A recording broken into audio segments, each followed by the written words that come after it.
Hey folks, Erick Stakelbeck here. Welcome to the Watchman Newscast. It was 24 hours that rocked the Middle East and the world. Over the past 2 days, we've seen two of the world's top terrorists eliminated. Now, the first elimination, Fuad Shukr, the Hezbollah top commander, right-hand man to Hezbollah leader Sheikh Hassan Nasrallah.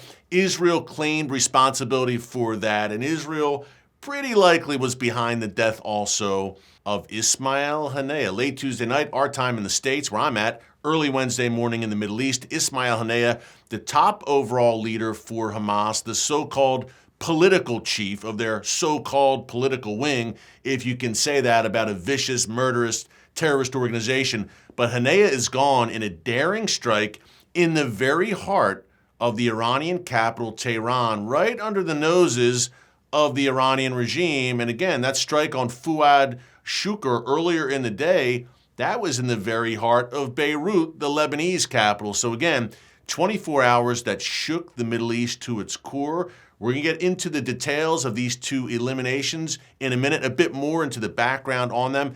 But folks, now what, right? The larger ramifications, Iran vowing revenge, no surprise. Hezbollah vowing revenge. Hamas, or what's left of Hamas, vowing revenge as well. So what comes next in these prophetic Bible times in which we are living? The Middle East, the world's most chaotic, most strategic, pivotal region. We're going to break down what happened, what comes next, and why it all matters to you, no matter where you live. Before I get into it, a quick reminder to subscribe to the Watchman News channel right here on YouTube and click the notification bell so you get alerts every time a new video is posted. Folks, we are fast approaching, hard to believe, 1 million subscribers for such a time as this, because we live in times where good is called evil and evil is called good, when news anchors on CNN and elsewhere can portray the murderer Ismail Haniyeh, I noticed this last night as I'm watching coverage, portraying him as a moderate and just a negotiator in negotiating a ceasefire with Israel between Hamas and Israel, and not mentioning his murderous and then some tendencies as the leader of a group of butchers, a demonic death cult known as Hamas. But in case there were any doubts about who Ismail Haniyeh really was, we've got a clip here from a few months ago after October 7th in which he called for the blood of Palestinian women, children, and the elderly. He called it the blood of the martyrs and said it was necessary for the Hamas cause. Take a look. بل إن الدم في غزة إلى جانب المقاومة والقسام سينتصر على هذا المحتل، سينتصر على هذا العدو. كما قلت وفي كل مرة أكرر، إن دماء الأطفال والنساء والشيوخ لا أقول تستصرخكم، بل نحن الذين نحتاج هذه الدماء لكي توقظ فينا روح الثورة.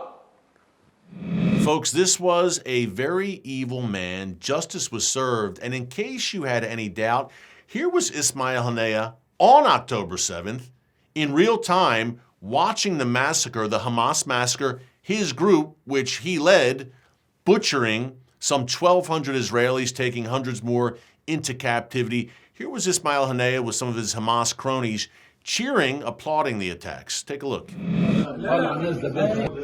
سجدة الشكر إن شاء الله على هذا النصر. اللهم أتم نصرك وعزتك يا رب لشعبنا وأمتنا. الله أكبر.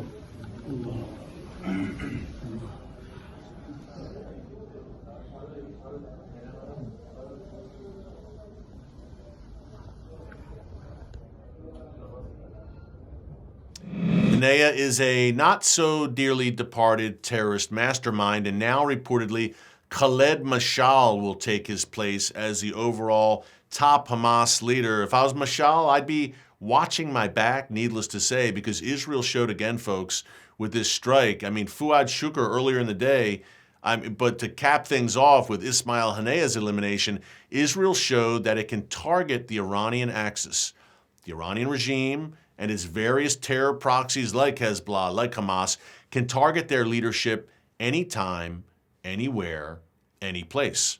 Now, Haniyeh was in Tehran just in terms of some of the specific details here. He was in Tehran yesterday meeting along with other terror leaders from the Houthis, from Hezbollah, from Palestinian Islamic Jihad, meeting with and celebrating the new president of Iran, Masoud Pezeshkian. He was sworn in yesterday officially, and Haniyeh was there to meet with him. He also met with the supreme leader of Iran, who's the ultimate authority in that country, Ayatollah Khamenei. And there were photo ops, and Haniyeh looked very happy and very proud to be rubbing shoulders once again with his fellow terror masters. And then suddenly he was gone as he lay asleep in a guest house in Tehran, the heart of the Iranian capital. Just again, shortly after meeting with Iran's top leaders, he's in his room, and a guided precision missile strikes the exact room in which he was sleeping. He was killed, and reportedly one of his bodyguards were killed as well. Now, the leader of Palestinian Islamic Jihad, folks, just to give you an idea of how precise this was, the leader of Islamic Jihad was also staying in the same building where I guess there were several guest houses supplied by Iran's Islamic Revolutionary Guards Corps, yet only Haniyeh was struck and killed. The missile was reportedly fired from within Tehran, not from another country, somewhere within Tehran. A daring operation, needless to say. Israel is staying mum. They're not saying that they had any involvement in Haniyeh's death, but pretty clear that this was the kind of daring operation that Israel has become known for, and that Haniyeh was an avowed enemy of the Jewish state with blood on his hands. And look, in the wake of October 7th, Israel said everyone who was involved in planning October 7th, every Hamas leader, they are living on borrowed time. And look, we've seen Saleh al-Aruri, another top Hamas leader, who, by the way, was seen in that video celebrating October 7th and saying his prayers with Ismail Haniyeh. He was eliminated back in January. Mohammed Deif, the top Hamas military commander, eliminated 3 weeks ago. Yahya Sinwar, the top leader in Gaza, still on the run.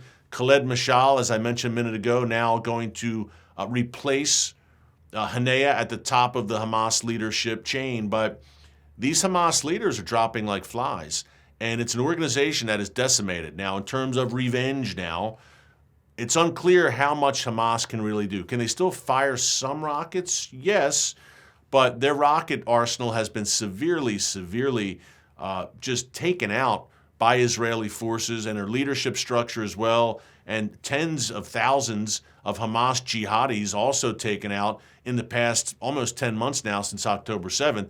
So Hamas and Palestinian Islamic Jihad in Gaza, which was a crucial ring of that Iranian ring of fire that surrounds Israel on all sides, folks, that ring has essentially disappeared now. And that makes it even more paramount for the Iranian regime to hang on to Hezbollah in southern Lebanon, which brings us to Fuad Shukr. Now, he was basically a right-hand man to Hassan Nasrallah, as I mentioned earlier. He was the top military commander in Hezbollah. I'm overusing the word daring. I can't think of another word to use. The strike in Beirut yesterday, again, a bold move by Israel, and they own that. They said, yeah, this was a response to the rocket attack, the horrific rocket attack on a soccer field in northern Israel last Saturday that killed 12 children in Majd al-Shams. Shukr was the mastermind behind that attack. Not only that, and by the way, I mentioned subscribing. Hey, we talked about this yesterday on the newscast as well. If you miss any of our newscasts, you can just check it out in our archives, just under newscasts right there, and be sure to subscribe while you are there. But I mentioned yesterday that Shukr was also wanted by the United States. Folks, he had a $5 million bounty on his head because of his involvement in the 1983 Marine barracks bombing in Beirut, in which a Hezbollah suicide bomber killed 243 brave U.S. Marines. So this was a double shot. Israel and the U.S. should be happy about the demise of Fuad Shukr. The big question, as with the death of Haniyeh, what will the response be? Two major black eyes for the Iranian regime in the span of 24 hours, especially Haniyeh being killed on Iranian soil after meeting with Iranian leaders. So Iran will have some sort of response here. And they're breathing threats. And today, Israeli Prime Minister Benjamin Netanyahu said, and I quote, "Challenging times lay ahead." and we need to be ready for anything. But Israel, he said, look, we're ready. And folks, where does this go from here? Does it descend into all-out war? Does Hezbollah/Iran have a limited response? We're about to see. Fasten your seatbelts over the next few days. Hey, prophetic times, prophetic chess pieces moving on the board. God is in control. And when it comes to Israel, he neither slumbers nor sleeps. So don't you lose sleep over everything happening. If you read the Word of God, you know these sorts of things are happening. And I believe the events we see right now in the Middle East, including Recep Tayyip Erdogan, the Turkish leader, just the other day, threatening to invade Israel, we see prophecy coming to life in real time before our very eyes. And these are birth pangs. The wars, the rumors of war, there are larger confrontations on the horizon. But again, take heart and know that God is in control. And a great reminder of that in the new film coming out this Friday, August 2nd, The Firing Squad. Now, we're proud to partner with The Firing Squad, folks. New film starring Kevin Sorbo, our good friend, Cuba Gooding Jr., great cast, incredible, inspiring story. 3 Christian prisoners in a third world country and the redemptive power of Christ. A family-friendly, inspiring film opening in theaters nationwide, again, this Friday, August 2nd, at a time where we really need it. In case you haven't noticed, here's a sneak peek at the new film, The Firing Squad. Do you believe in Jesus?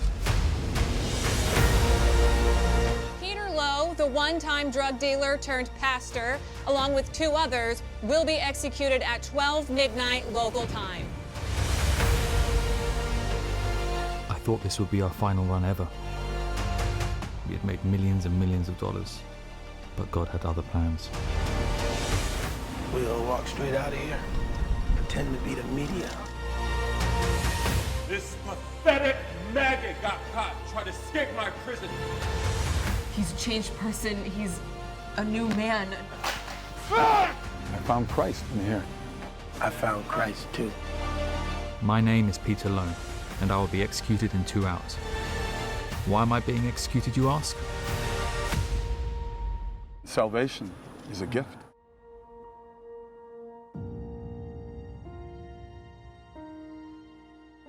You see the information there on your screen, FiringSquadFilm.com. That's FiringSquadFilm.com.